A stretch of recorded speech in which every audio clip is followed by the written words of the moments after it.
Anda boleh tengok di banglo buluh ni, di tingkat atas ni paling menyeramkan. Lihat pokok yang tumbuh subur menembusi bumbung rumah ni. Berarti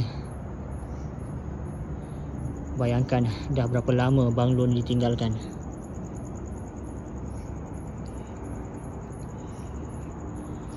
Cukup menyeramkan di malam hari. Tangga berpusar untuk turun ke bawah balik, tingkat bawah. Dan di bahagian tepi rumah ni, pokok buluh yang dikatakan berpenunggu tadi. Disebabkan itu rumah ni diberi julukan gelaran banglo buluh.